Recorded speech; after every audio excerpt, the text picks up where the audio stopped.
अस्सलाम वालेकुम viewers, welcome to Urdu से यूट्यूब चैनल। अस्सलाम वालेकुम प्यारे व्यूअर्स, उर्दू से टीम की जानिब से एक और नई वीडियो के साथ हाजिर है।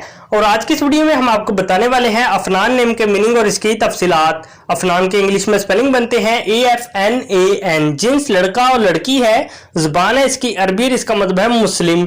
अफनान के मायने हैं दरख्त की शाखें या मसवाक। अफनान नाम का शुमार लड़कों और लड़कियों के नामों में होता है। अफनान नाम की इब्तदाई तारीख अरबी ज़बान से निकलती है। अफनान नाम के अफराद के लिए खुशकिस्मत नंबर 2 माना जाता है, जबकि खुशकिस्मत दिनों में जुम्मा और सोमवार शामिल है। खुशकिस्मत धातों में हिस्सों के हिसाब से चांदी शामिल है। अफनान नाम के अफराद के लिए मुआफिक रंगों में नीला और सब्ज रंग शामिल है। अफनान नाम के अफराद के लिए मुआफिक पत्थरों में मरकज शामिल है। अफनान नाम में 5 हरूफ हैं, ये एक लफ्ज बनता है। अपने नाम का मीनिंग जानने के लिए कमेंट बॉक्स में लिखिए, चैनल को सब्सक्राइब कीजिए, वीडियो को लाइक और शेयर कीजिए। Thanks for watching.